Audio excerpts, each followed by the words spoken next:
Buenos días, bienvenidos al primer seminario internacional Historia y Memoria de Violencia y Conflictos en América Latina. Este seminario tendrá lugar entre hoy, 11 de agosto, hasta el 17 de noviembre de 2020. Estamos muy complacidos de iniciar este evento, que es una alianza entre el Instituto de Estudios de América Latina y el Caribe de la Universidad del Norte, el Instituto CAPAS, CALAS, también de Alemania, y diversos organismos a través de expositores, 12 expositores desde México, Alemania, Colombia, por supuesto, que se han vinculado a esta meta. No es la primera vez que interactuamos con CAPAS. El año pasado hicimos en Uninorte un evento sobre construcción de paz en un país desigual. Nos complace mucho este escenario de conectarnos con ustedes para discutir sobre la realidad de América Latina, que por cierto es muy cambiante y tiene unas grandes problemáticas que merecemos abordar acá a partir del día de hoy. Nos acompaña, por supuesto, el conferencista inaugural, a quien presentaré luego, el profesor Mauricio Archila. Nos acompaña también el profesor Stefan Peters, director de CAPAS, a quien además agradecemos el haberse vinculado a esta actividad de Uninorte, ya que no puede hacerse de manera presencial. Nuestra meta es que este sea el primer seminario y en los próximos años continuar al segundo y al tercero.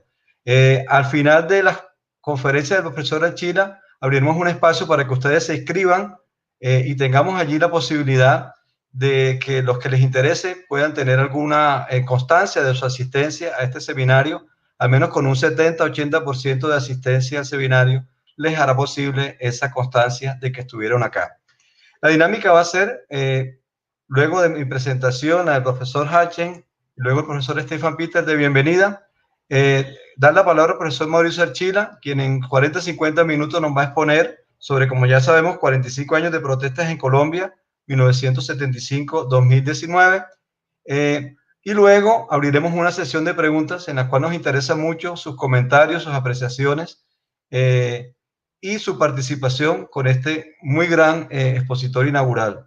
Agradecemos mucho entonces, a nombre de la Universidad del Norte, a quienes se han vinculado a esta actividad, a ustedes por estar conectados, y doy la palabra entonces al profesor Hochen, que representa a la organización CALAS. Bueno, muchas gracias. Espero que me escuchen bien. Quiero también dar brevemente la bienvenida en nombre del Centro de Estudios Latinoamericanos Avanzados. Es un placer para nosotros participar en este primer seminario internacional como una de las instituciones organizadoras junto a la Universidad del Norte de CAPAS. Y veo que se escucha muy bajito, entonces voy a tratar de hablar un poco más alto. Pues creemos que es una muy interesante propuesta y un programa de mucha calidad que se ha ensamblado aquí, tanto por la temática, pero también por los intercambios que ojalá se generen a partir de las perspectivas de los investigadores y de los investigadores de los diversos países que participan sobre los temas de la violencia y de la memoria, tanto desde dentro como desde fuera de América Latina. Para los que no lo conocen brevemente, ¿no? El CALAS funciona como un centro de estudios avanzados. Fue fundado en el 2017 por un consorcio de 8 universidades, 4 de América Latina, que son la UNSAM en Buenos Aires, la sede Flaxo en Quito, la Universidad de Costa Rica y la Universidad de Guadalajara, que alberga la sede principal del CALAS y donde se desarrollan la mayoría de nuestras actividades, bueno, siempre cuando no haya pandemia que lo prohíbe. Y además son 4 unidades desde Alemania que participan, que son las de Bielefeld, de Kassel, de Hannover y de Jena. En el CALAS, brevemente, nos dedicamos a investigar cómo se afrontan fenómenos de crisis y de cambio social en América Latina.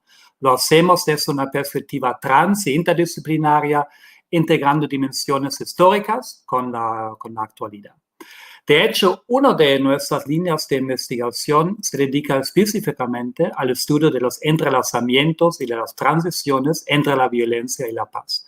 El propósito de esta línea de trabajo es entender la crisis de la violencia que asola muchas de las sociedades latinoamericanas en el presente y en el pasado, para poder desarrollar a partir de ahí propuestas cómo afrontar esta crisis.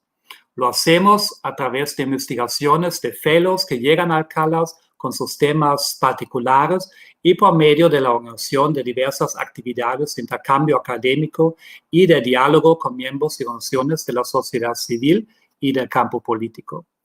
Justamente David Díaz Arias, que va a hablar en un par de semanas sobre la memoria y la guerra en Centroamérica, es uno de los cofundadores del CALAS y coordinador de la línea de investigación sobre violencia y conflicto. Lo que resaltaría brevemente de este campo de investigación que se desarrolla en torno a esa temática de la violencia en el CALAS es justamente el intercambio entre historiadores y representantes de los estudios literarios y culturales que ayuda un poco a disolver esa oposición que se tenía durante mucho tiempo, lo que se levantaba entre lo que hace la historia, que trata de narrar de manera más objetiva posible los hechos reales de los acontecimientos, y la memoria, por otro lado, que se construye a partir de percepciones más bien subjetivas de testigos y que es considerada muchas veces como algo fluctuante. Por suerte, esta división se está diluyendo. Por un lado, la memoria se convierte en un objeto de investigación histórica, por ejemplo, con la ampliación de temas de investigación histórica como son los lugares de la memoria. Por otro lado, la investigación en torno a la noción de memoria colectiva permite un enfoque menos subjetivo del fenómeno de recuerdo y enfatiza la importancia de construir memoria en relación con la comunidad en su conjunto. En esta perspectiva, la relación entre la historia y la memoria debe pensarse no en el punto de oposición o competencia, sino pensamos que puede ser una dinámica de solidaridad. Esperamos entonces que este seminario aporte nuevas reflexiones en torno a esta relación entre historia y memoria desde una perspectiva latinoamericana, pero también por medio de un intercambio animado con otras experiencias de otras partes del mundo. Esto brevemente para que conozcan un poco el CALAS y doy la palabra entonces ahora a Stefan Peters. Muy buenos días en América Latina, muy buenas tardes en Europa y quizá incluso muy buenas noches en lugares si nos acompañan de otras partes del mundo como de Asia, lo que hace posible, aunque todos creo que extrañamos un poco la presencialidad, pero lo que hace posible esa situación de virtualidad, esos seminarios virtuales, es justamente tener espacios de intercambio más allá de las fronteras físicas de los diferentes lugares, y eso creo que es uno de los puntos que está enriqueciendo muchísimo ese seminario que en ese momento estamos inaugurando, ese seminario sobre el tema Historia y Memoria de Violencia y Conflictos en América Latina. Yo represento acá el Instituto Colombo Alemán para la Paz, con sede en Bogotá, con una de las universidades miembros, justamente la universidad del ponente de ese día, de Mauricio Archila, de la UNAL, pero también otro de nuestros socios, y somos 20 universidades en Alemania y Colombia, no voy a mencionar todos, porque creo que lo más importante es escuchar la conferencia y después tener espacio de discutir, pero también estoy muy agradecido que podemos nuevamente trabajar con la Universidad del Norte, en esa alianza que también forma parte del Instituto Capaz. El Instituto Capaz, ¿qué estamos haciendo? Nosotros nos dedicamos a acompañar académicamente el proceso de paz en Colombia. Ahí creo que no hay duda, y eso lo vamos a ver hoy en la conferencia, la semana que viene en la siguiente conferencia a cargo de Marta Nubia Bello, en diferentes otras conferencias también, que el tema de Colombia para el tema de ese ciclo de conferencias es sumamente importante. Pero algo que quisiera resaltar, y por eso también estoy muy feliz de trabajar tanto o de cooperar con el Instituto de Estudios de América Latina y el Caribe de la UNINORTE, del CALAS también, o sea, dos instituciones que trabajan América Latina como región y el Caribe. Y eso nosotros como el Instituto Colombo Alemán tenemos, según nuestro, el nombre, un alcance un poco más reducido. Sin embargo, y ustedes cuando revisan el programa de ese seminario van a ver que tenemos temas que abarcan desde México, en el norte de América Latina, hasta el cono sur, o sea, temas muy diversos, países, contextos muy diversos, y creo que eso es justamente algo que es lo importante, que es lo fuerte de ese seminario, de ver esos temas de historia, de violencias, de conflictos y las memorias en perspectiva latinoamericana para entender mejor desde diferentes ángulos, pensando en diferentes tiempos históricos también, pero siempre con los mismos temas, con preguntas similares, ¿qué podemos aprender? ¿Dónde nos podemos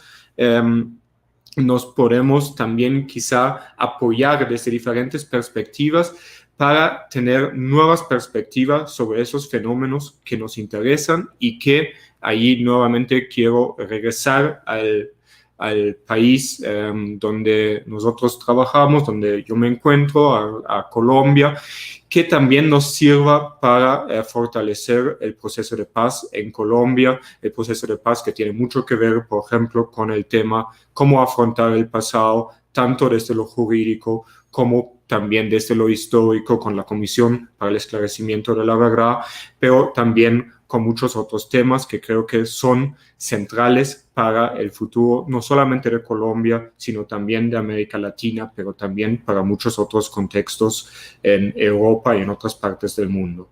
Bueno, sin nada más, estoy muy contento de poder estar y que nosotros desde el Instituto Capaz podemos estar en ese seminario. Espero que desde aquí hasta creo que es el 17 de noviembre, o sea, tenemos algunos meses en los cuales vamos a ver muy diferentes temas y creo que vamos a tener muy interesantes conferencias, realmente un programa de conferencistas de lujo y también en esa virtualidad también vamos a ver que vamos a tener muchas posibilidades de intercambio con los interesados, con el público y por supuesto también con nuestros conferencistas.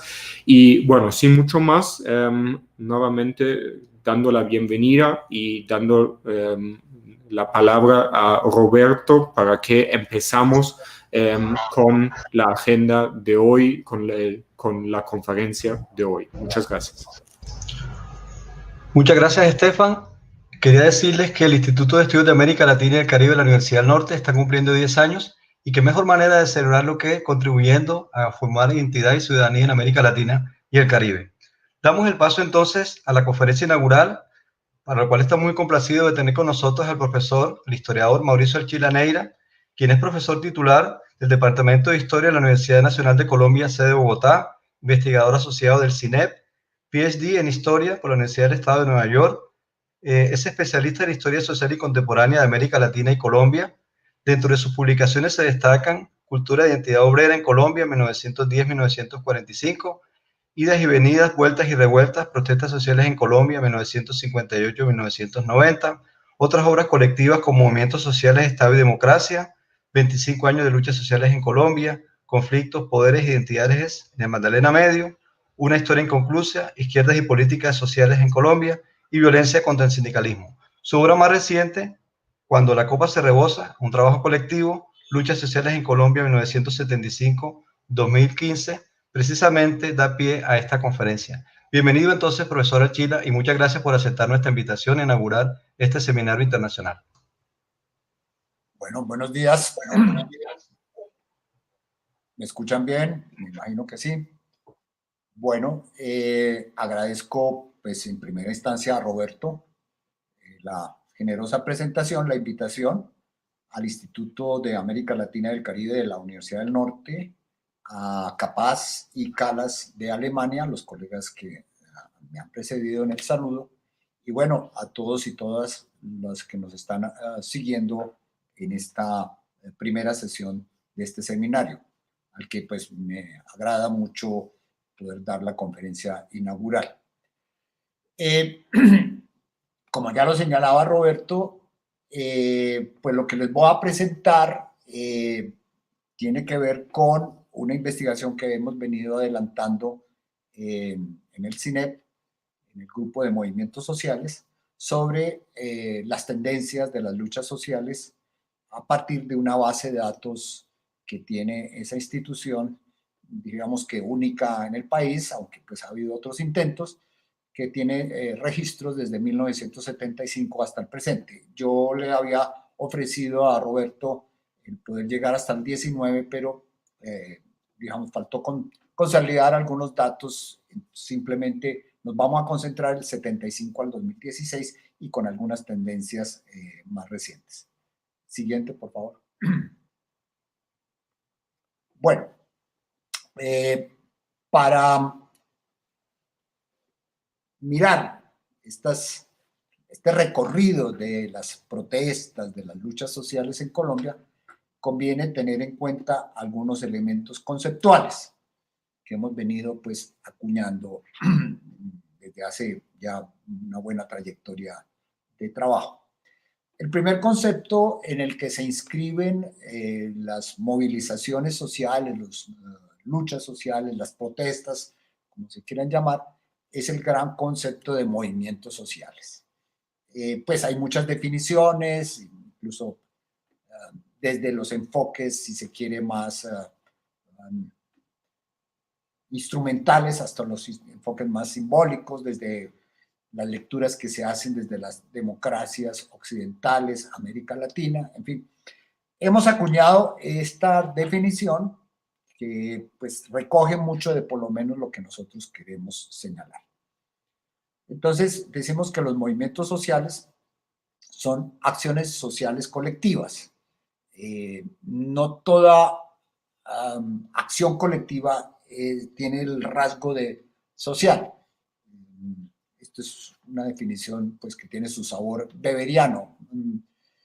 Y es que decimos que son aquellas acciones colectivas de más de 10 personas que buscan impactar la conducta o modificar la conducta de otros, del adversario generalmente, del Estado, de los empresarios, de otros. Bien. Pues, por ejemplo, si uno va a un estadio y hay bueno, en estos tiempos de pandemia no se puede poner ese ejemplo, pero bueno, cuando se podía ir, y bueno, en algún momento sonaba la alarma de que iba a haber algún incendio, alguna cosa, y el estadio se desocupaba, pues esto era una acción colectiva, pero no es una acción social colectiva. Pero si la gente va al estadio y cuelga el letrero de, por ejemplo, Viva La Paz, o abajo X, o Viva Y, pues ya se vuelve una acción social colectiva, es decir, que busca el impacto de otra colectivo, otra persona u otra institución. Bueno, los movimientos sociales suelen durar en el tiempo, no son tan efímeros, tan instantáneos, tan puntuales como las protestas. Vamos a ver, las protestas son una forma de hacer visible a los movimientos sociales, pero no son la única y a veces no son la principal. El centro, dijéramos, de la definición de nuestra definición de movimientos sociales es que se oponen a injusticia, desigualdades e inequidades.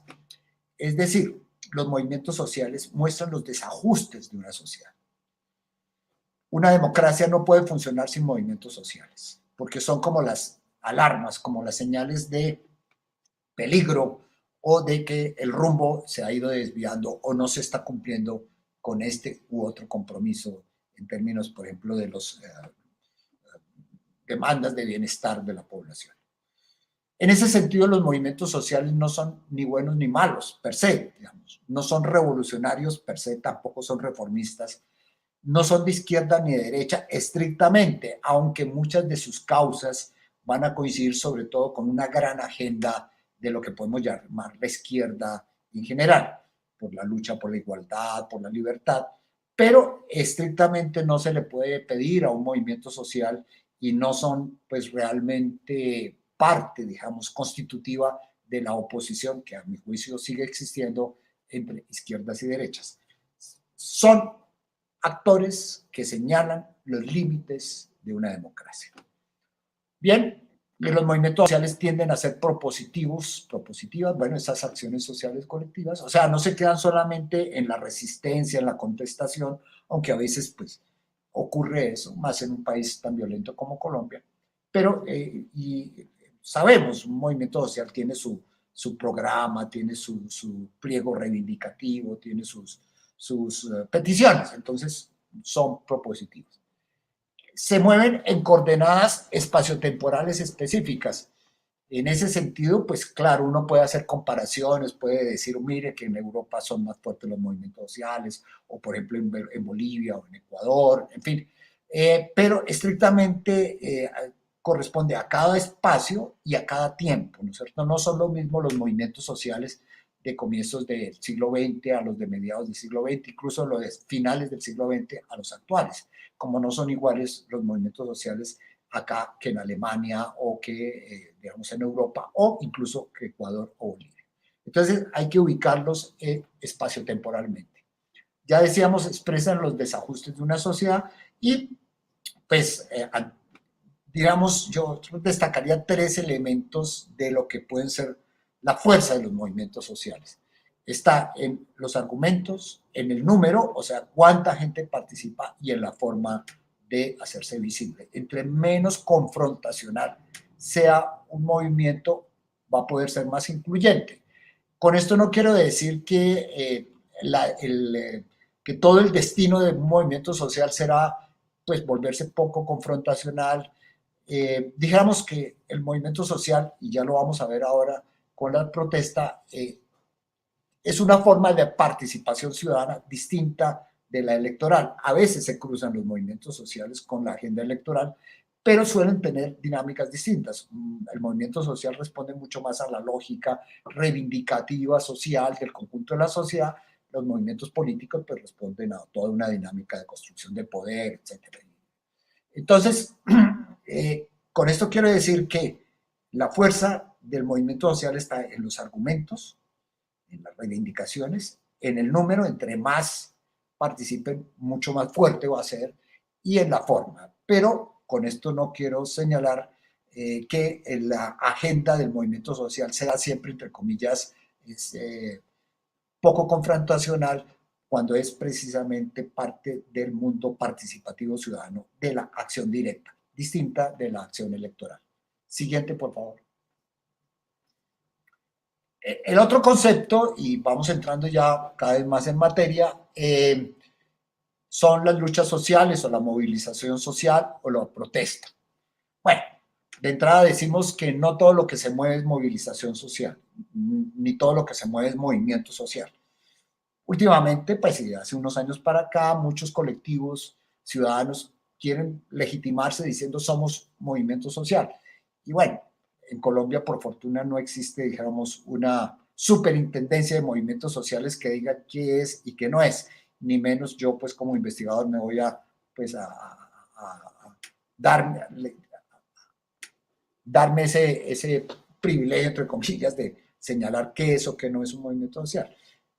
Razones tendrá la gente, pero según la definición que vimos ya, pues no todo lo que se mueve es movimiento social, ¿cierto? No toda movilización necesariamente configura un movimiento social. Decimos que las luchas sociales son acciones sociales colectivas, públicas. Bueno, aquí se utiliza una definición como convencional de más de 10 personas, etc. Públicas, digamos, no puede haber, bueno, una protesta sin que sea pública.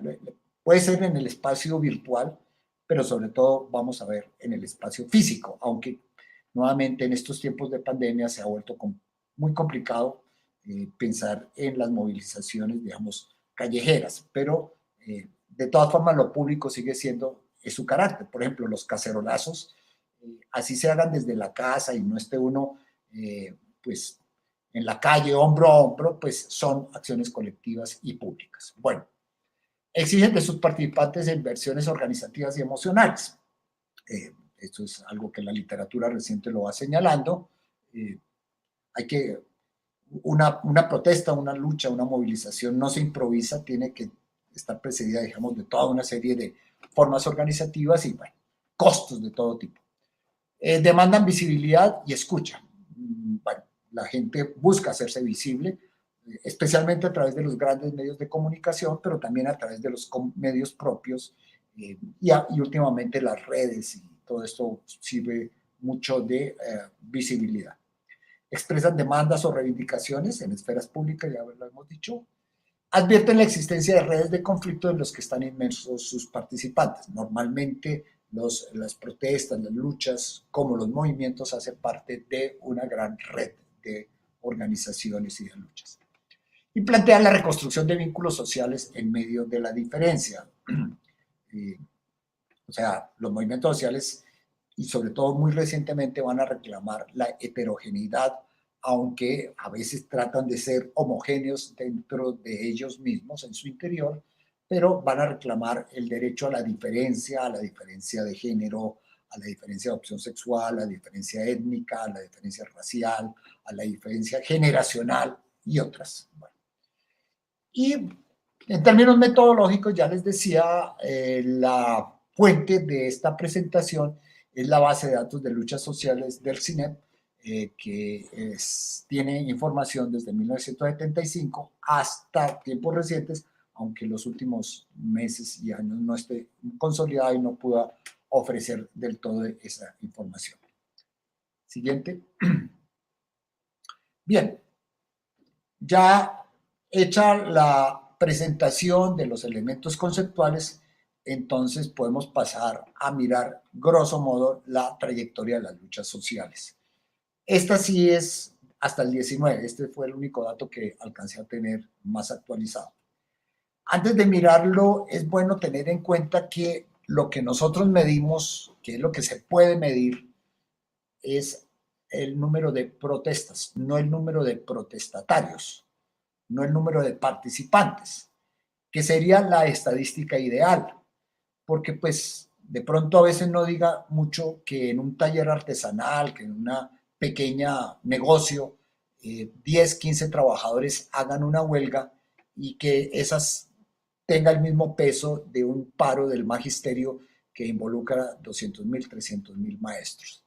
Sin embargo, desafortunadamente, la información más precisa sobre el número de participantes, salvo en el caso laboral, que por ley exige que haya una votación pública por la huelga y que entonces se puede contabilizar cuántos votaron en la huelga, de resto es muy difícil de establecer para un rigor académico como el que queremos tener. Por ejemplo, el 21N, el año pasado, que fue una movilización muy grande, pues quienes participamos sentimos que éramos una cantidad y los órganos, digamos, de izquierda o más de los movimientos sociales hablaban incluso de millones o de miles, pero si uno se va a los órganos de prensa más conservadores, más de derecha, seguramente habrán dicho que eran 10.000, 5.000. Entonces, ¿cómo hace uno para medir, ¿sí? Cuando un órgano de izquierda dice 1.000.000 y el otro 5.000. Ahí no se puede estadísticamente hacer. Entonces, desafortunadamente, este cuadro no muestra la riqueza de la lucha social en Colombia en cuanto al número. Por ejemplo, aquí en el 2019, pues alcanza a repuntar el número de protestas, pero si fuéramos a medir el número de protestatarios, pues estaríamos en unos niveles altísimos. También otro caso es por aquí en el 77 con el paro cívico nacional, que en su momento pues fue también la gran movilización. Dicha esa aclaración y ya pues terminando estos prolegómenos para entrar ahora sí propiamente en materia, dijéramos que esta tendencia, esta gráfica muestra pues 2 o 3 cosas gruesas que voy a tratar de yo por lo menos explicar, seguramente con las preguntas si es necesario vamos precisando más. Lo primero es que hay una gran asociación entre luchas sociales y si se quieren movimientos sociales y democracia. Ya lo habíamos dicho en las definiciones, los movimientos sociales son actores claves para la democracia, no puede haber una democracia sin movimientos sociales, movimiento sindical, movimiento campesino, etc. Pero aquí lo vemos mucho más reflejado, es decir, en los momentos en que hay mayor, por decirlo así, apertura, democracia o, como dicen algunos teóricos, oportunidad política en general por aperturas democráticas, por reformas, ¿sí? Suele haber más movilizaciones. En los momentos de más autoritarismo, o si se quiere, de dictaduras, que en el caso colombiano, fuera de las rojas no hemos tenido, pero hemos sí tenido momentos de gobiernos muy autoritarios. Pues ahora voy a explicar algunos de estos, cómo ocurre. Entonces, democracia y movilización están generalmente asociadas. Por eso, si ustedes se van a los primeros años, tal vez ahí la gráfica, no sé si les permita verlo, pero bueno, si pueden ampliarla, en los primeros años, 75, 76, era el gobierno de Alfonso López Miquelsen, el hijo del gran reformador de la primera mitad del siglo XX, Alfonso López Pumarejo. Él mismo, López Miquelsen, hizo parte del llamado movimiento revolucionario liberal, MRL, aunque en el fondo Alfonso López Miquelsen siempre fue, no diríamos conservador, un liberal, pero por decirlo así, de derecha o de centro derecha. Pero bueno, tenía el aura de su padre y también de cierto reformismo. Hizo algunas reformas, que no es del caso aquí entrar a detallar, pero precisamente terminando el Frente Nacional, su gobierno es el primero después de todo este gobierno de coalición de 16 años de gobierno de alternancia de presidentes y compartir el poder casi que milimétricamente en los distintos escenarios. El gobierno de López se inauguraba en el 74, el primero después del Frente Nacional. Entonces va a haber, digamos, todo un auge de luchas sociales, entre otras. Interesa destacar allí, por ejemplo, las movilizaciones estudiantiles que se dieron en torno al hospital universitario en ese momento, la Ortúa, que se cerró, pues que tuvo sus problemas en ese momento. Después se va a cerrar y bueno, es otra historia. Esa tendencia comienza a decrecer. Desafortunadamente, el año 77 no es un número alto de protestas, pero sí se puede decir que fue un número alto de participantes. Va a venir luego el gobierno de Julio César Turbay Ayala, conocido por el famoso Estatuto de Seguridad, que fue una política de corte represiva, de violación de derechos humanos, toda esta denuncia que se va a hacer tan fuerte, y coincide ese gobierno con el descenso en las protestas. Vuelve a subir un par de picos en el 84, 85, 86, 87, que coinciden con el momento de Belisario Betancur, cuando hacen los primeros diálogos de paz con algunos grupos insurgentes, cuando abre pues una cierta reforma política, o lo que se llamó un poco así, la elección, por ejemplo, popular de alcaldes, la descentralización, cosa que va a profundizar y a mantener su sucesor, Virgilio Barco. Entonces, ahí tenemos un nuevo auge, no tan alto como el 75, pero notorio sobre todo en algunas regiones que después veremos en los mapas, en el Magdalena Medio, en el Urabá, van a ser regiones muy conflictivas, regiones del Piedemonte llanero y de la Orinoquia y de la Amazonia.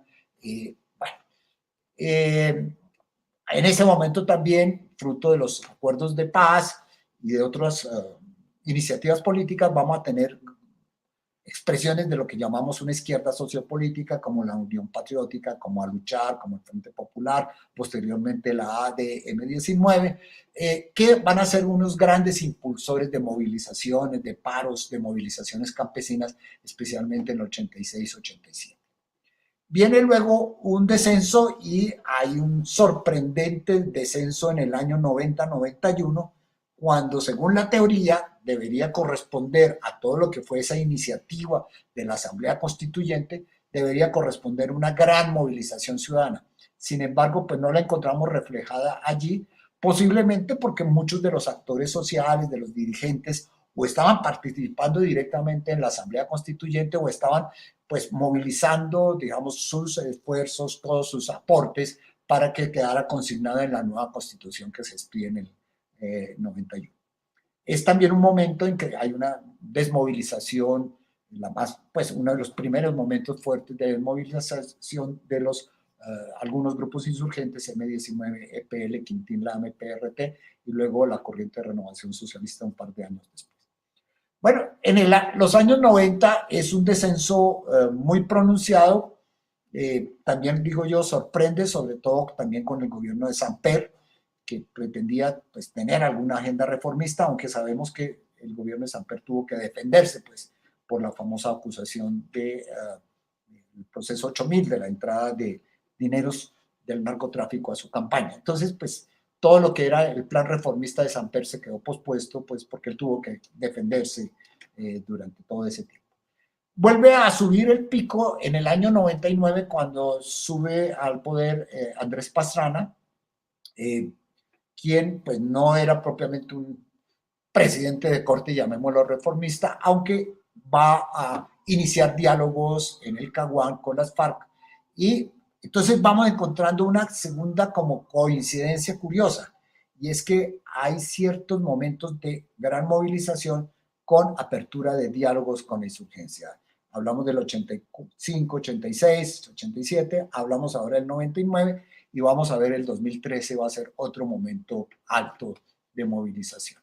Lo de Pastrana pues tuvo que ver con una serie de factores. Allí era el primer presidente que discutía un plan de desarrollo públicamente y eso pues generó muchas movilizaciones del magisterio. Bueno, vamos a ver distintos actores sociales, estudiantes de las universidades públicas. Bueno. Va a venir después un descenso consistente con la lógica que hemos explicado cuando sube el presidente Álvaro Uribe Vélez, pues que es evidente, tenía una agenda, llamémosla, de corte autoritario, y se mantuvo así hasta el año 2007, cuando hay el gran repunte de la movilización social.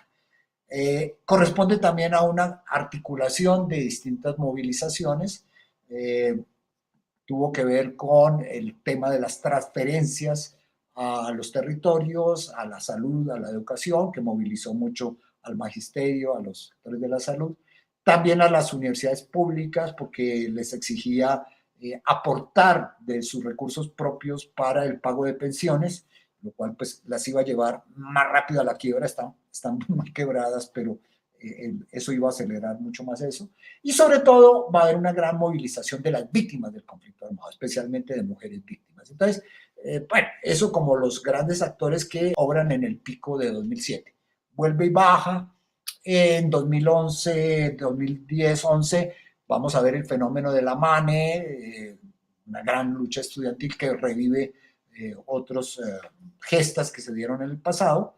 Y 2013, como el pico máximo que hemos encontrado históricamente de protestas, con unas 1000 y pico de protestas, especialmente en torno a lo que se llamó el paro agrario, que Santos pues, no reconoció rápidamente e incluso de alguna manera incentivó con esa famosa frase de que el tal paro, él decía, nacional agrario no existe, pues, pero sí existió, y generó pues una gran movilización, no solamente agraria, también fue un tiempo en donde trabajadores, sindicalistas especialmente del carbón, del petróleo, se movilizaron, las víctimas nuevamente, los estudiantes, bueno. Y ese se mantiene alto, coincide, como les digo, con la, bueno, ya se sabía de los diálogos de La Habana, pero curiosamente el punto agrario, que fue el que se acordó ese año, fue, digamos, también una manera de abrir lo que llamaríamos la oportunidad política para la movilización especialmente rural, que revivió el campesinado, pues los indígenas que han mantenido y los afros que han mantenido pues durante mucho tiempo también su nivel de movilización. Baja en el 2017-18 bajó un poco, aunque en el 18 pues vimos ya al pocos meses de inaugurarse Duque, los estudiantes, especialmente en las universidades públicas, movilizándose, logrando pues un acuerdo que se ha incumplido en gran parte, pero pues por lo menos hay que señalar la gesta. Y finalmente pues 2019, sobre todo el 21N y todo lo que ocurrió allí, que nuevamente queda como unas pocas, entre comillas, movilizaciones, pero con una gran capacidad de movilización. Habrá que ver las estadísticas del 2020, pero bueno, entonces ya para cerrar este cuadro, fíjense que hay como esa cierta coincidencia, una especie de una gráfica muy larga, como una U, pero ya en las últimas con subidas y bajadas que corresponden a estos fenómenos que les he explicado. Siguiente, por favor. Bien, nosotros organizamos la información de los actores por quinquenios, por periodos más que quinquenios. En azul un poquito más fuerte está el del 75 al 87, un periodo largo de unos 12 años. En rojo está del 88 al 99, unos 11 años. En verde el periodo más corto pero muy agitado, 2000 a 2007. Y en un gris el de 2008 al 2016.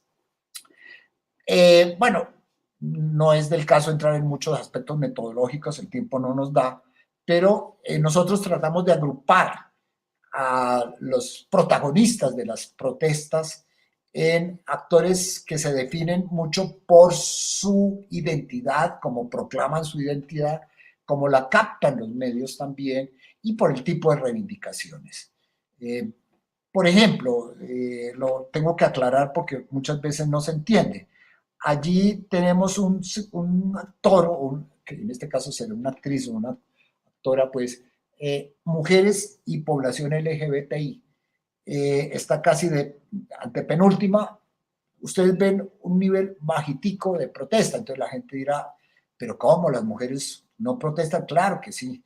Incluso me atrevería a decir que a veces son el rostro o los rostros mayores de las multitudes, como diría Ruder, el historiador, los rostros de la multitud, la mayoría muchas veces son mujeres, porque son a veces las que enfrentan la vida cotidiana, el costo de vida, bueno, para no hablar de otros temas. Aquí, ¿qué medimos? La participación de las mujeres en cuanto a sus reivindicaciones como género o su identidad como mujeres, feministas, LGBTI, etc. Cuando la mujer sale y hace parte de la lucha sindical, pues allí está con la identidad de sindicalista. Cuando las mujeres campesinas salen, pero están, digamos, con los hombres y, en fin, con los otros géneros, participando de una movilización por tierra o territorios, es una movilización campesina. Entonces, no es que queramos ningunear o ignorar o ocultar a las mujeres, sino aquí estamos midiendo, en ese punto estamos midiendo aquellas luchas que se dan por asuntos de género. Las víctimas, por ejemplo, y que la mayoría son mujeres, van a aparecer en otro rubro, es el tercero, y ustedes se dan cuenta, va aumentando. Bueno, hecha esa aclaración, podemos decir que, grosso modo, los grandes actores, llamémoslos clasistas o que tenían una identidad de clase, han ido disminuyendo su visibilidad relativamente. Siguen siendo importantes, me refiero al sindicalismo, me refiero sobre todo al movimiento campesino. Son actores clásicos en la historia. Yo, pues como Roberto en la presentación lo señalaba, yo vengo trabajando pues desde inicios del siglo XX, lo que son las luchas obreras y campesinas, y evidentemente, sobre todo el mundo obrero, pues es el gran protagonista de las luchas sociales, por lo menos hasta entrados ya los años 70 y 80. Pero por factores que ya es bueno decirlos, como la apertura económica, si se quiere, la apertura neoliberal, que debilita mucho el mundo del trabajo, flexibiliza mucho el contrato laboral, terceriza mucho las actividades, disminuye el empleo, formal, etcétera, etcétera, eso termina debilitando el sindicalismo y termina debilitando también la apertura en términos de la producción agraria. Las organizaciones campesinas se han ido debilitando. No han desaparecido y fíjese, en 2013 revivieron bajo nuevas modalidades como las dignidades y cosas de estas, dignidad agropecuaria, etcétera, pero en términos relativos han visto disminuir su visibilidad por dos fenómenos. Uno ya lo señalé muy rápidamente, que es la apertura, llamémosla liberal, apertura a partir especialmente del gobierno de Gaviria, aunque venía casi ya desde López, sino desde antes. Y el otro fenómeno que hay que mencionarlo ya explícitamente y que tiene que ver mucho con este seminario que estamos inaugurando hoy, que es la violencia. La violencia contra el sindicalismo, que es una violencia fuerte. Yo hice una investigación al respecto, no puedo aquí entrar a detallarla, pero como decían muchos dirigentes, incluso de la OIT y de la Federación Sindical Mundial y de otras organizaciones internacionales, ser sindicalista en Colombia era una profesión de peligro. Incluso alguien dijo que era más fácil organizar una guerrilla que organizar un sindicato en Colombia. Desafortunadamente, no sé, no me atrevo, no conozco cómo es organizar una guerrilla. Sé que organizar un sindicato y que sobreviva es una tarea impresionante. Bueno, entonces, y el mundo, la violencia se ha centrado también en el campo. La mayoría de las víctimas son campesinos, líderes sociales últimamente, campesinos y campesinas. Entonces, tenemos que esos actores se han ido debilitando relativamente, no han desaparecido. El sindicalismo, sobre todo, sigue siendo un gran convocante de movilización. Lo vimos todavía, por ejemplo, el 21N, aunque había organizaciones estudiantiles y había otro tipo de actores también convocando, los sindicatos y las organizaciones campesinas siguen siendo grandes convocantes. Pero han ido perdiendo su visibilidad. En cambio, hay una categoría, llamémosla residual, o que recoge mucho de lo que va produciéndose en el debilitamiento del mundo formal del trabajo o del campo, que son los pobladores urbanos, que es el primer actor que tenemos allí, el de las grandes barras, que sobre todo en el último periodo se incrementa impresionantemente. Pobladores urbanos son muchos de los informales, son los habitantes de los barrios populares, aunque algunos de ellos los tenemos en la categoría de trabajadores independientes. Aquí lo que recogemos son las luchas por servicios públicos, por transporte, por dotación urbana, pero también a veces por políticas, por ejemplo, de cierre del espacio urbano para los vendedores. Y bueno, por ejemplo, ahora en todo este tiempo de la pandemia, pues muchos de estos se han movilizado para reclamar X o Y cosas, o que los dejen circular, o que no haya restricciones en tipo de esto, o que haya ayudas efectivas que se prometen y no se cumplen. Bueno, entonces, el gran actor que se ha ido volviendo más visible en detrimento del sindicalismo y del campesinado es el de pobladores urbanos. Otro actor que mantiene su visibilidad son los estudiantes. Mantienen, allí no hay una variación, pequeña inclinación, pero es un sector que mantiene una movilización, especialmente de estudiantes universitarios y de secundaria. Tenemos actores que se insinúan mucho más las víctimas de la violencia, que generalmente son mujeres, sobre todo en el periodo de Uribe, 2000 a 2007, se hicieron muy visibles, la barrita verde en la tercera casilla. Disminuye relativamente, pero es un actor que se hace muy visible. Y el otro que se está haciendo también muy visible es el de trabajadores independientes, que recoge gran parte de esta informalización del mundo laboral. Los gremios aquí los tenemos como actores que protestan, no son movimientos sociales, no hay el movimiento social de la ANDI ni del FENALCO, ellos son gremios de la producción, gremios empresariales que tienen una gran capacidad de lobby, de incidencia en el Estado, y muchas veces no necesitan ni movilizarse, pero algunos, especialmente los transportadores, han tenido que, o recurren muchas veces a paros, y los tenemos que cuantificar acá. Pero nuevamente ahí no son movimientos sociales, son grupos de presión que tienen una línea directa muchas veces con el Estado y por eso no tienen que recurrir generalmente a estas formas de protesta. Está el caso de mujeres LGBTI, que ya lo señalamos, y el caso de los reclusos, que también es una población muy pequeña, pero tiene cierta visibilidad, sobre todo por sus actos de resistencia, bueno, las condiciones carcelarias, etcétera, etcétera. Entonces, en síntesis, hay un relativo debilitamiento de los actores clásicos, llamémosla de la modernidad, del mundo obrero, del mundo campesino, en favor, digamos, de la visibilidad de nuevos actores. Aquí se me olvidó, pues, y debo señalarlo, los grupos étnicos mantienen una visibilidad relativamente baja, pero muy acorde con su proporción poblacional, especialmente indígena. Los indígenas en Colombia son el 3% de la población y hacen el 4 o 5% de las movilizaciones y sobre todo, como vamos a ver, grandes enseñanzas. Entonces, hay un detrimento de los actores clásicos y un surgimiento de nuevos actores. La siguiente, porque el tiempo va corriendo y de pronto, cuando falte como unos 10 minutos, me avisan para ir. Pues ir redondeando en la medida de lo posible, lo más rápido posible. Los motivos también son muchos, pues si alguno o alguna de los que están escuchándonos quiere profundizar esto, pues ahí sí que recomiendo el libro que señalaba Roberto, el de Cuando la copa se rebosa, que recoge mucho de la explicación que está aquí, que me toca hacerla muy condensadamente. Tenemos motivos que van desde lo más material hasta lo más cultural y político. Y dijéramos que consistente con el análisis anterior, podemos decir que los motivos, llamémoslo de corte más material, como son los pliegos laborales, como son, digamos, suelos y vivienda, como son, bueno, servicios públicos domiciliarios, ese sí mantiene.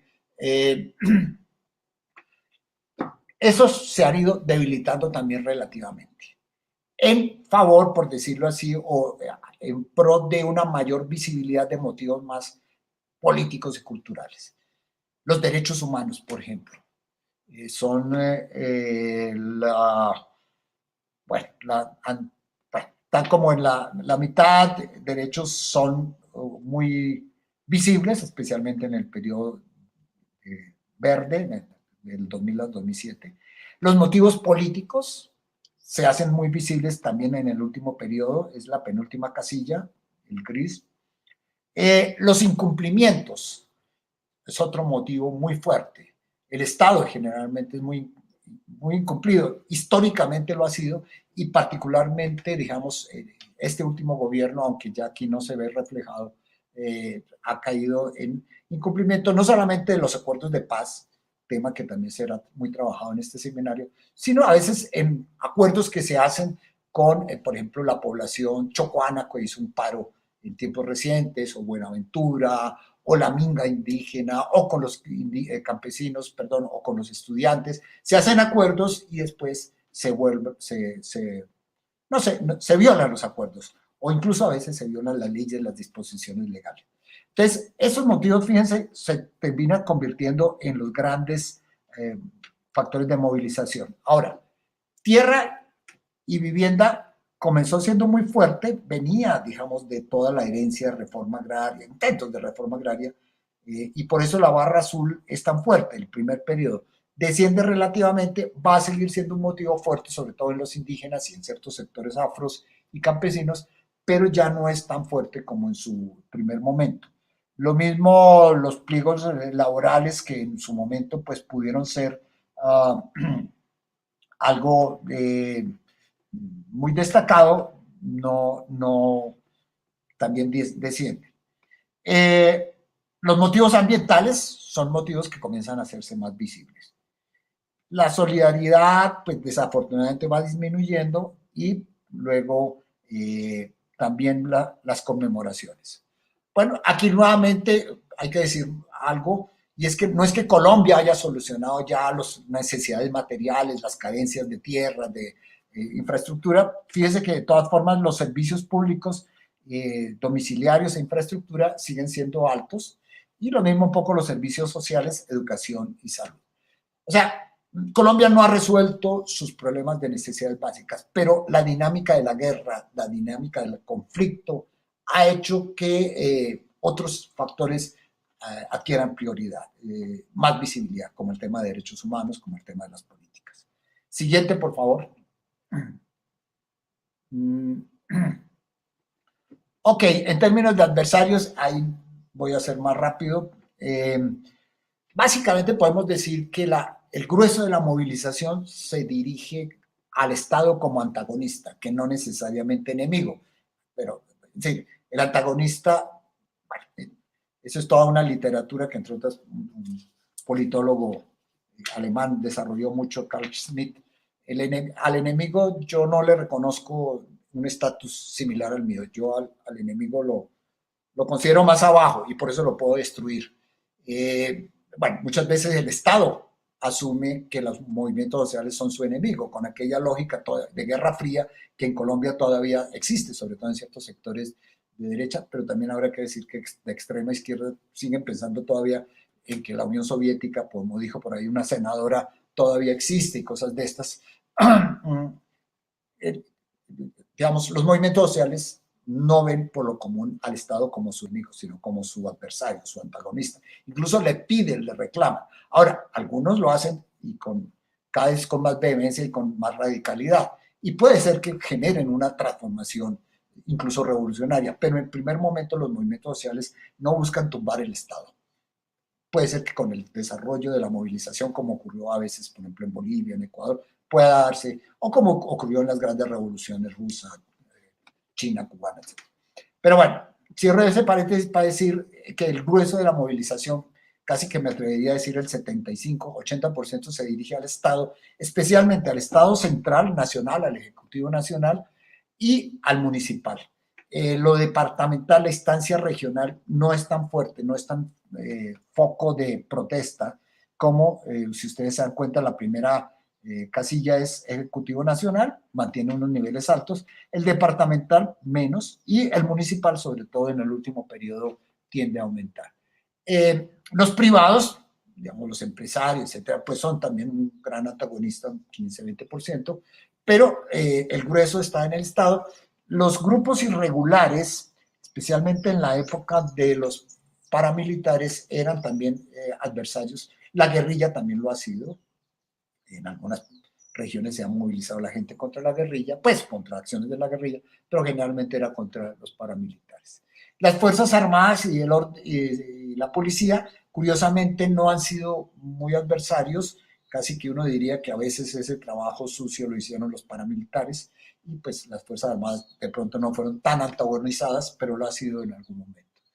Bien, ahora hay cierto, en algunos casos no se dice explícitamente, entonces algunos que no quedan sin registro, pues sin determinar el adversario específico.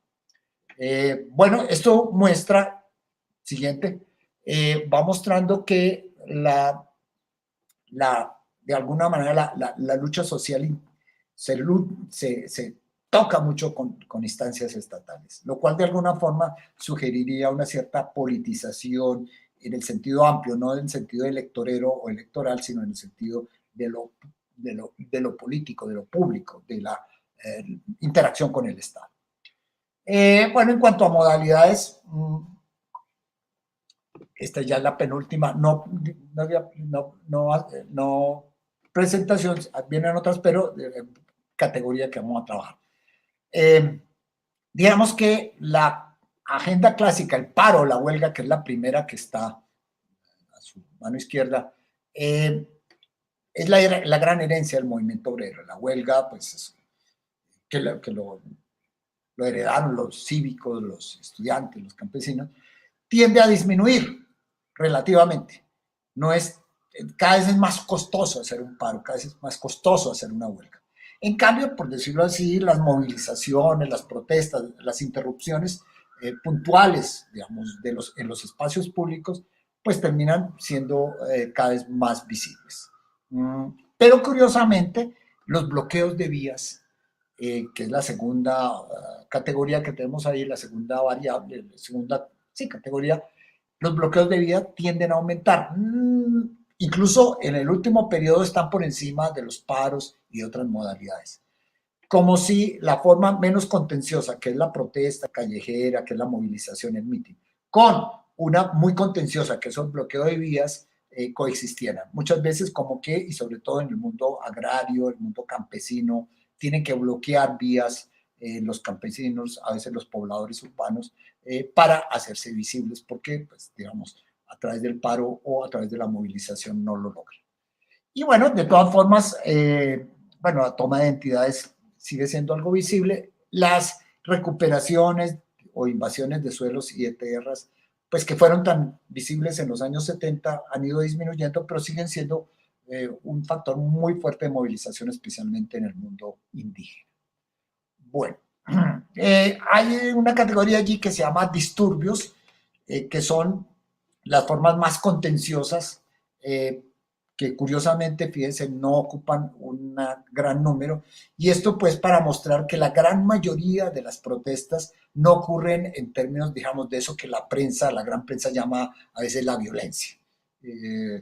Por supuesto que no son pacíficas en sentido estricto, o sea, si uno hace un paro o bloquea una vía o incluso hace una movilización, pues eso afecta la conducta. Si yo tengo que ir al centro y voy, bueno, en las épocas en que se podía ir, etcétera, y me encuentro con una movilización y me toca esperar 2 horas a que pasen los estudiantes reclamando pues justamente matrícula cero o dineros para las universidades públicas, pues me tocó, hay una interrupción de mi cotidianidad. Pero eso es una cierta, llamémosla, violencia simbólica. Pero el poder del movimiento social y de las protestas no está en la violencia, no está en las armas. Ya lo decíamos al principio, el poder está en el número, en los argumentos y en las modalidades. El poder de un movimiento social no está en que lo apoye una guerrilla o un paramilitar o que un tipo llegue y le ponga el fusil aquí al funcionario del Estado o al gerente de la fábrica. Usted me da la reivindicación. Eso no es como proceden los movimientos sociales. Bien, eso, pasemos a la siguiente, por favor. Participación departamental. Aquí ya no pudimos hacer las barras por periodo, sino todo agregado. Ustedes se dan cuenta, Antioquia es el gran territorio, por decirlo así, de la protesta, seguido de Bogotá, sigue Santander, Valle del Cauca, Atlántico, Bolívar, Cauca.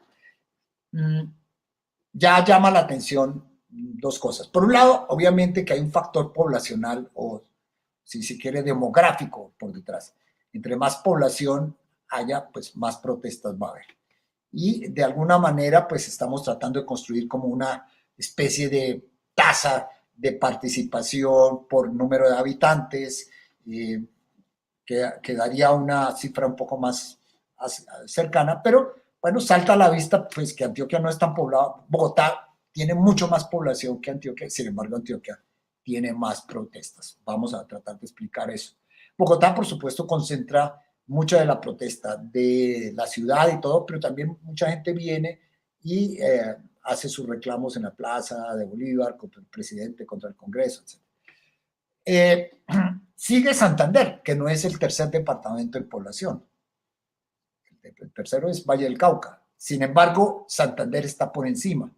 Valle del Cauca, Atlántico, bueno, en la costa. Luego viene Bolívar, Cauca, que no es un departamento muy poblado, pero que es muy de mucha movilización. Entonces, aquí vamos a ver que esconde esto o enseña, da dos enseñanzas. Miremos la siguiente, por favor. Eso, las ciudades donde se concentran más las protestas, Bogotá, pues obviamente muy alto. Las ciudades capitales, por lo común, porque aquí, ok, para cada 20 minutos, yo creo que ya vamos redondeando. Las ciudades capitales concentran mucha protesta, pero ahí resaltamos 2 en gris, que son Barrancabermeja y Buenaventura, que son ciudades intermedias, que no son capitales. Claro, uno podría decir que Barranca es de alguna manera el centro del llamado Magdalena Medio, pero pues estrictamente no es capital, y Buenaventura pues tampoco es capital, pero pues una ciudad, digamos, con mucha conflictividad social y también ambas con mucha conflictividad, llamémosla política, violenta. Pasemos a las 2 últimas diapositivas, que son los mapas. Desafortunadamente quedaron un poco pequeños, están por los 4 periodos. Si por favor puedes mostrar el siguiente mapa y regresar nuevamente a este. Eso. Están por colores. Si quieres regresemos a eso. Perfecto, muchas gracias. Voy a terminar diciendo esto. La geografía de la protesta nos enseña varias cosas.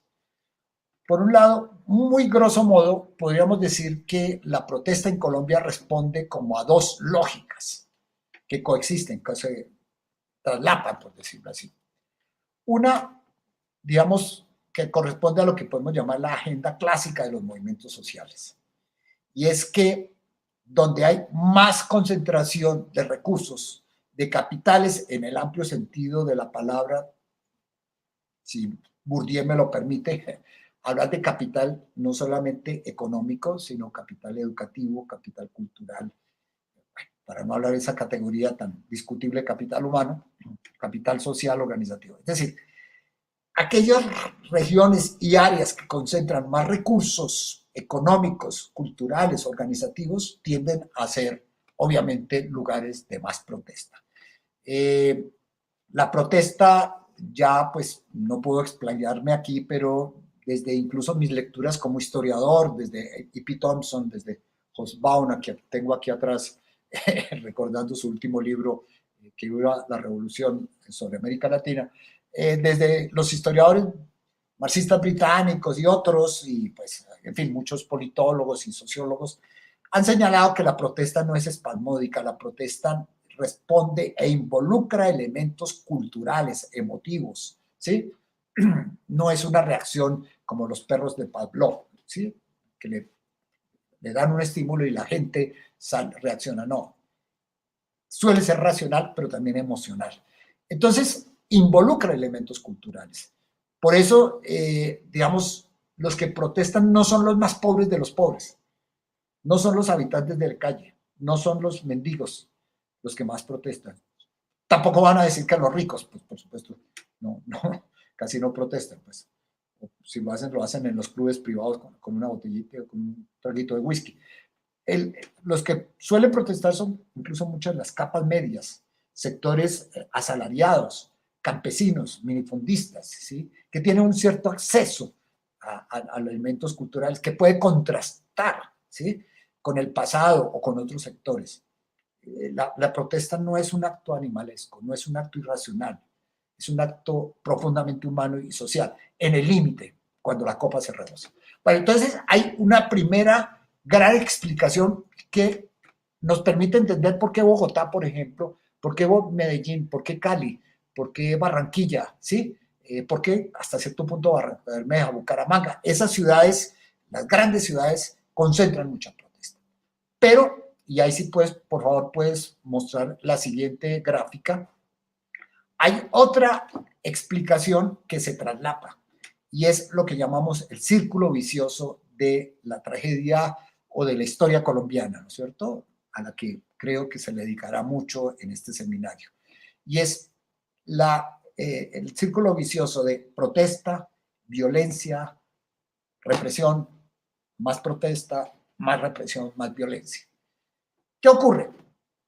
Ocurre que a veces se abren nuevos frentes de riqueza, ya no en las grandes ciudades, sino con todo este extractivismo en las grandes proyectos de extracción minera, ¿sí? Energética. Allí también cuentan las hidroeléctricas, también cuentan los grandes megaproyectos, las obras, las vías estas de 2, 3, 4G, cosas de estas. Incluso hasta el extractivismo turístico y todo eso. Se abren nuevas fuentes de riqueza, llega población migrante, llegan, no sé si simultáneamente, organizaciones, la US, pensemos en Puerto Gaitán hace unos años, con la Pacífico Rubiales, comenzó una explotación, supuestamente, llegan trabajadores, intentó llegar la USO, llegaron los paramilitares y no sé si llegaron simultáneamente la guerrilla en ese momento, ¿sí? Las fuerzas del orden, que supuestamente vienen a preservar el orden, pero muchas veces algunas veces están en connivencia con los paramilitares. Y se genera entonces una espiral de violencia, ¿no es cierto? Los trabajadores comienzan a reclamar, los paramilitares amenazan a los trabajadores, asesinan a algunos dirigentes sindicales, la gente se bota a las calles a protestar, entonces vienen más masacres, más represión, y vamos construyendo unas espirales de violencia en una serie de territorios que no concentran, digamos, históricamente recursos, sino que están abriendo recientemente esos recursos. Allí también entraría todo lo que es las drogas de uso ilícito. Entonces, en esas áreas que las vamos viendo, por ejemplo, en estos dos últimos mapas, que se van volviendo cada vez más oscuritas, ¿no es cierto? En regiones, pues, del Arauca, Mantenía, Casanare, Meta, incluso Caquetá, hasta Vaupés, Guaviare, hasta por allá en el Amazonas. En cambio, se van destiñendo algunas regiones. El Urabá, si ustedes se dan cuenta del último mapa, que es como de color rojo, lila o algo así, el Urabá antioqueño ya no es tan oscuro, digo yo oscuro en términos de protestas, no es tan visible como lo era en los años 70 y 80. Se ha pacificado, ¿sí? Parte del Magdalena Medio también ocurre. Barranca sigue siendo un sitio de mucha protesta, pero el conjunto del Magdalena Medio, sobre todo por el fenómeno de la paramilitarización de esas regiones, a sangre y fuego se acalló mucho la protesta. Subsiste en otras, Buenaventura, ya lo decíamos, Tumaco comienza a hacerse visible, el eje cafetero, cierto Piedemonte llanero, allá arriba en la zona bananera, Riohacha también, perdón, pues más que Riohacha, toda la cosa del Cerrejón, todo en el norte y también el Cesar.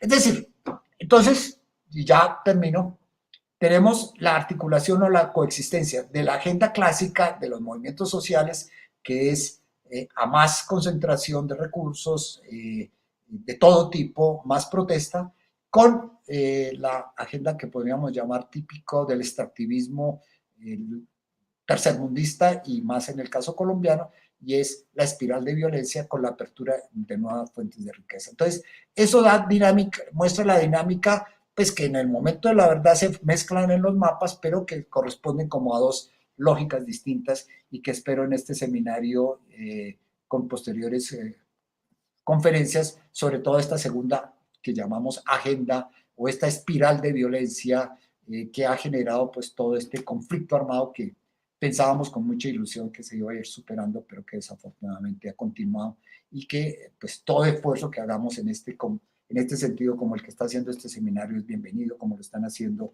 el Instituto de América Latina y el Caribe de la Universidad del Norte, CAPAZ, CALAS y todas las organizaciones que están involucradas en este esfuerzo por sacar a una Colombia para adelante. Y bueno, les agradezco y quedo pendiente. Yo no he podido mirar las preguntas, pero me voy a poner ya, o si Roberto me puede pasar las preguntas, algunas, para ir respondiendo. Muchas gracias, Mauricio, por tu excelente exposición. Y quisiéramos, sí, hemos acumulado varias preguntas.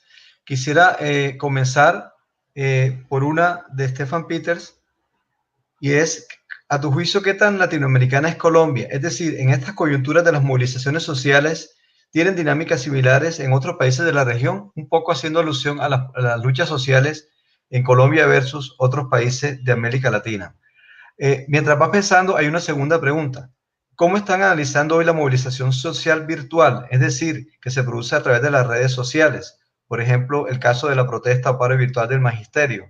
Teniendo en cuenta que estas herramientas seguirán vigentes, las reformas laborales del gobierno Uribe, por ejemplo, debilitaron el movimiento sindical y por contraste aumentó la participación ciudadana en nuevos movimientos sociales. Allí hay como 3 preguntas. No sé si prefieras que me detenga allí o vas pensando un poquito. Pues no sé si de pronto hay alguna similar o si no podemos abordar estas dos. Puedes abordar.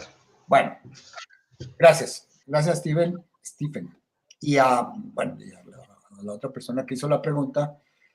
¿Qué tan latinoamericana es Colombia en esta cosa de las protestas? Bueno, al final yo traté de insinuar que Colombia era el caso típico de extractivismo.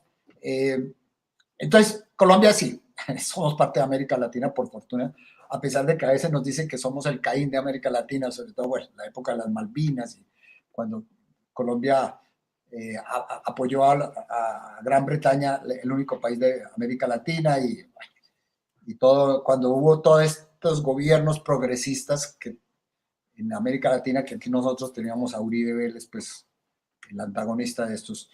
En muchos aspectos, claro, somos latinoamericanos, y lo que está ocurriendo en Colombia, curiosamente, se está reproduciendo en otros países de América Latina, a veces con este estigma de la colombianización, que no sé qué, cuando en México o a veces en Bolivia. Digamos que compartimos bueno, una historia común, una lengua, cultura, bueno, pero compartimos también muchos momentos de corte estructural, la industrialización por sustitución de importaciones, la apertura neoliberal, por supuesto no la inventamos en Colombia, en Chile lo hicieron primero Pinochet y sus secuaces, los Chicago Boys y toda esa cosa. Colombia, en ese sentido, compartimos una trayectoria común. Pero también Colombia es un caso particular por sus altas dosis de violencia, por el conflicto armado, que ha durado, y digo ha durado, yo hubiera querido decir que duró, pero ha durado pues mucho más que en otros países. En otros países, pues rápidamente, o la guerrilla fue derrotada, o pues se entró en acuerdos en Centroamérica, bueno, en fin, el caso venezolano muy temprano, luego en el Cono Sur. Colombia incluso sigue, después de que en Perú pues se vivió la derrota pues de estas guerrillas. Entonces, el conflicto armado le da una particularidad a Colombia que lo hace diferente, y por eso es tan difícil que nos entiendan a veces cuando, digamos, en Colombia salir a protestar por una hidroeléctrica no es tan, mejor dicho, no es fácil. En ninguna parte del mundo es fácil, pero en Colombia es más complicado porque es casi colgarse una lápida, ¿sí?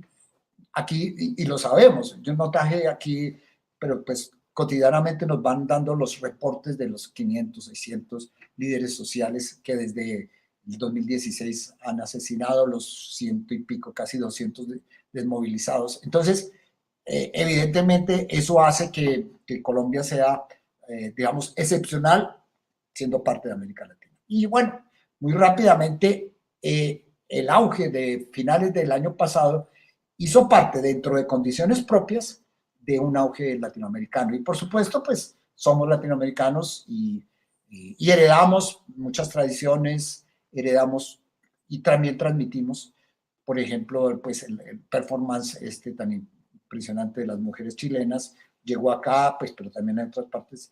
Aquí el impacto del movimiento estudiantil también se había visto desde la MANE, pero recientemente. Entonces, compartimos, pero dentro de una particularidad pues desafortunada del conflicto armado, que hace que Colombia sea, pues además de que pues la izquierda aquí, precisamente por el estigma de la guerrilla, ha sido muy difícil que tenga un potencial electoral. Ha tenido en ciudades como Bogotá, que hay una población, digamos, más independiente para votar, y en algunas regiones, pero pues todavía no ha sido el gran desafío como en otros países de América Latina. Esperemos que hacia el futuro se consolide una izquierda democrática, seguramente con desmovilizados y otros sectores, y pues que ojalá no se pelee entre ellos como suele ocurrir. Pero bueno, no era la pregunta que me hacían, sino ahí respondo.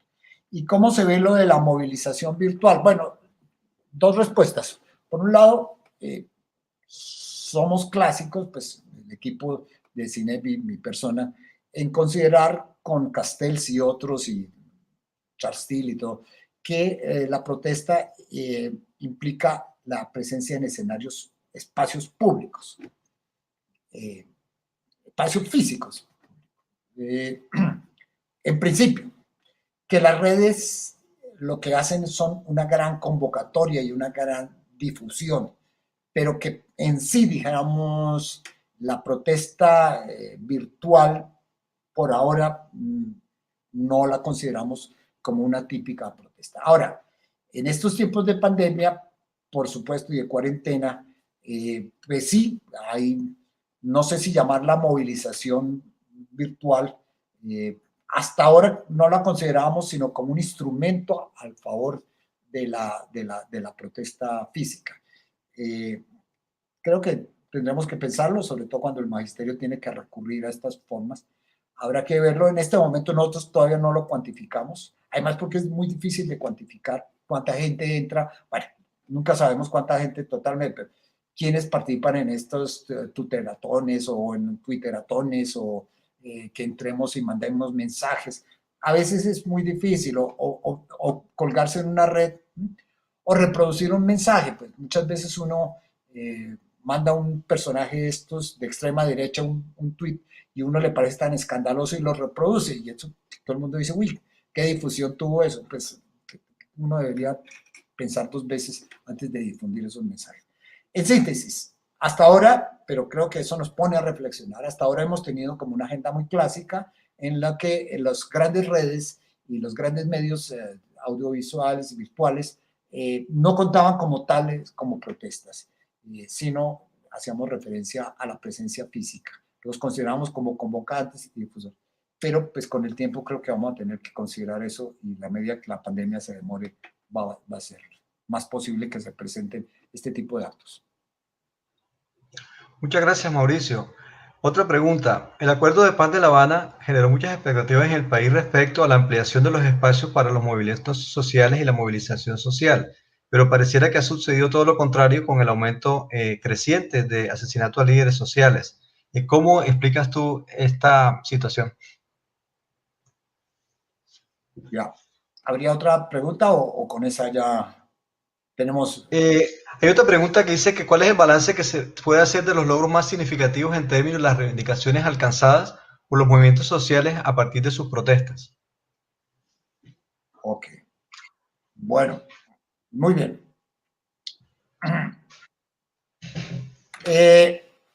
Lo de La Habana.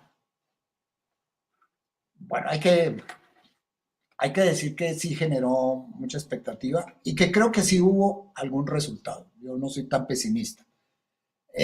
Ya desde los mismos acuerdos de La Habana, pues recordemos que pues era la negociación de un grupo insurgente y el Estado.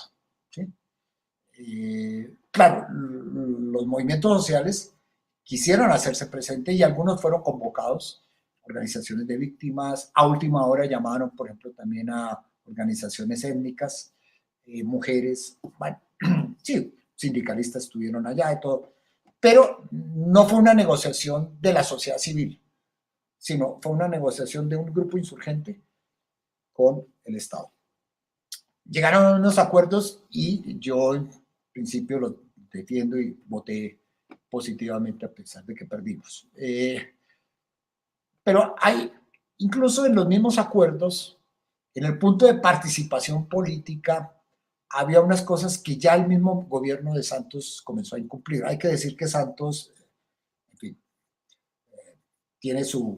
hay que reconocerle pues los diálogos y hasta el acuerdo, pero mantuvo su agenda neoliberal, la tal locomotora minero-energética, para no decir que nombró ministro a este señor Pinzón. Bueno, es decir, no podemos decir que Santos pues, fue el gran reformador, toda esa cosa.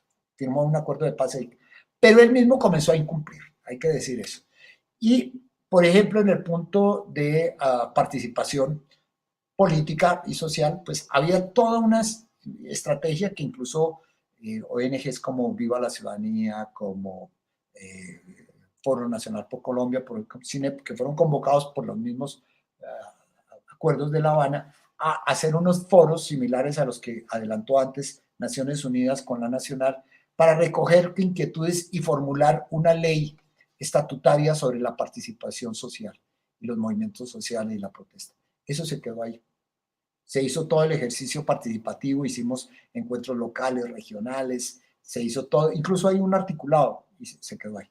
Entonces, incumplimiento lo ha habido. Ahora, yo creo que, por ejemplo, una de las explicaciones que encontraba para el 21N del año pasado es que mucha gente perdió miedo a la protesta, porque antes el estigma era gente que protesta, es subversivo, hace parte de las guerrillas, luego los paramilitares o a veces fuerzas del orden o de inteligencia, pues lo pueden victimizar. Entonces, esos, y mucha gente lo decía, incluso algunos cartelitos, nosotros hicimos un estudio ahí sobre como lo que salía un poco en los carteles, una profusión impresionante. Había unos pliegos de petición y se condensaron, pero la gente en la calle se expresaba mucho más. Y la gente, por ejemplo, decía, ya perdimos el miedo, ya no le tenemos miedo a protestar, porque yo creo que el 21N, no me lo están preguntando, pero salió gente que no había salido a protestar antes.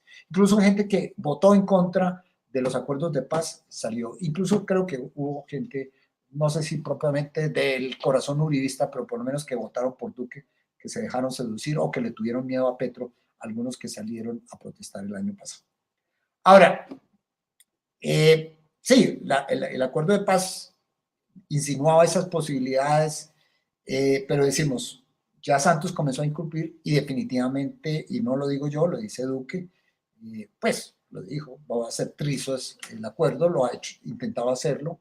Entonces, eso, y el asesinato de líderes sociales y desmovilizados, evidentemente, son la gran limitante para la protesta. Todavía sigue siendo muy peligroso en Colombia hacer protesta. Y bueno, ahora en esta cuarentena, pues nos toca quedarnos un poco confinados, pero tampoco me lo están preguntando, pero creo que cuando esto termine, si es que algún día termine, que ojalá termine pronto, no va a ser inmediato de un día para otro, pero la gente sí va a volver a las calles. Ahora, seguramente en estas formas virtuales, incluso en los cacerolazos y todo, nos vamos preparando. Bueno, y la última pregunta que me formulan es la gran pregunta que yo me formulaba en el libro de Idas y Venidas, Vueltas y Revueltas, que es a raíz de un poema clásico español de La ardilla y el caballo, pues tantas idas y venidas, tantas vueltas y revueltas. Quiero, amigo, que me digas, ¿son de alguna utilidad? Creo que le pregunta la ardilla al caballo. ¿No? ¿Para qué sirvieron las protestas? ¿Para qué sirven? Pues realmente es muy difícil responderlo. ¿Por qué? Pues si lo responde uno con rigor, porque habría que hacer, digamos, como una evaluación de cuáles fueron los pliegos de petición que se consiguió. ¿Sí? Uno puede hacer cosas muy puntuales, por ejemplo, que el incremento del salario mínimo, que los sectores sindicales, no sé, la US o algo así, ciertas conquistas, con el agravante de que lo que hoy se gana, mañana se pierde. O sea, eso no es, incluso a veces queda consagrado como ley. Y el mismo Estado a veces la viola. Entonces, no es una cuestión lineal. Mejor dicho, en eso sí, Colombia por lo menos, y creo que los países extractivismo tercermundista, que también el extractivismo está funcionando en el primer mundo, también en Canadá, en Estados Unidos y en Europa se está haciendo extractivismo. Bueno, en estas sociedades no hay una ganancia perpetua. Mejor dicho, lo que hoy se logra, mañana se puede perder y viceversa. Entonces, en ese sentido, yo creo que ha habido cierto, en algunos momentos, mejoramiento material, no mucho, que se pierde. La apertura neoliberal retrocedió en muchos de los derechos laborales. Ahora incluso con esta pandemia algunos economistas y políticos, especialmente de derecha, están diciendo que hay que flexibilizar mucho más el contrato laboral, tras de que ya estaba bien flexibilizado.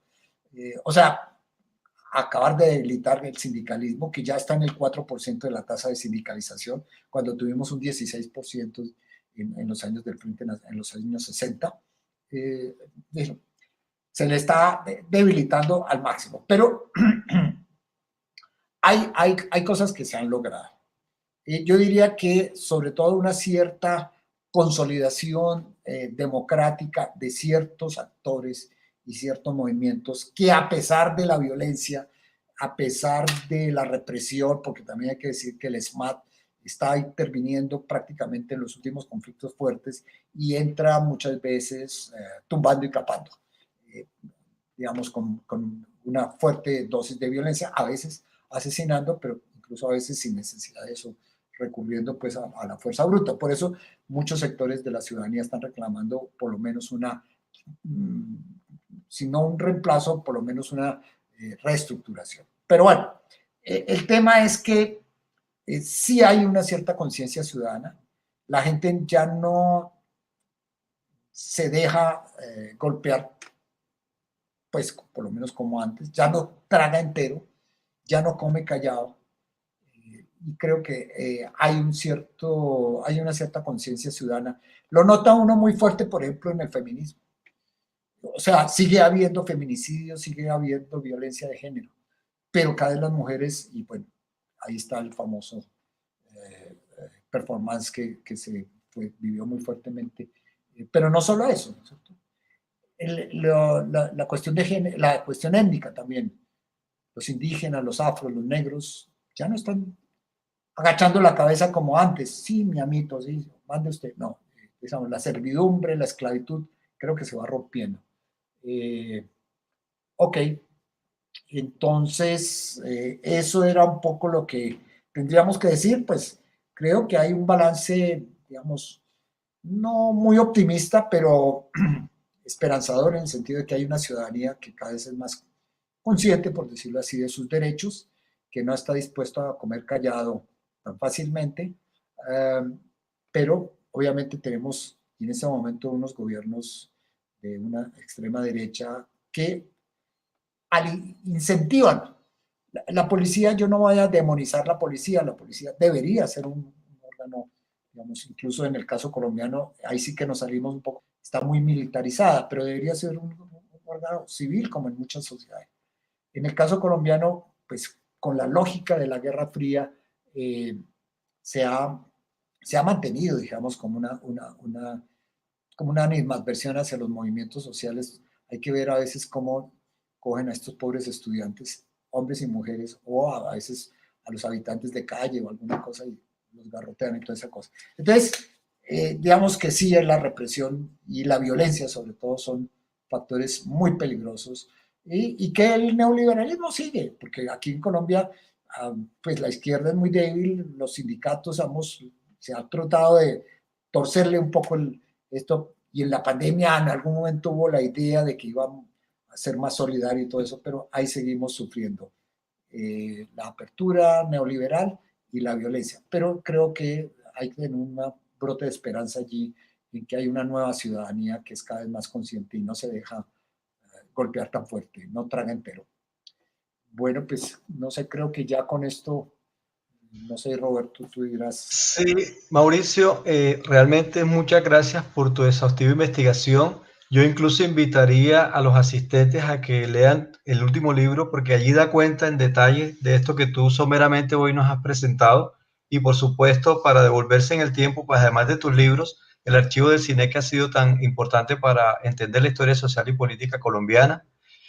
También agradecer a todos los que hoy se conectaron, nuevamente al Instituto Capas, a Calas, al profesor Mauricio Achila por su generosidad de dedicarnos este rato, y además a invitarlos a que estas sesiones todos los martes a las 11 de la mañana vamos a seguir con este calendario. Los que quieran tener alguna certificación pueden por favor escribirse en un link que les acabamos de mandar. Y Mauricio, no, muchas gracias por tu generosa intervención, realmente nos deja muchas dudas y quedaron preguntas en el tintero, pero como la transmisión ahorita ya toca cerrarla para continuar con otros eventos, dejamos esa expectativa para futuras jornadas acá en la Universidad Norte, a la que por cierto será siempre bienvenido a este espacio. Muchas gracias nuevamente, Mauricio, y a todos los que nos acompañaron en el día de hoy. Bueno, gracias.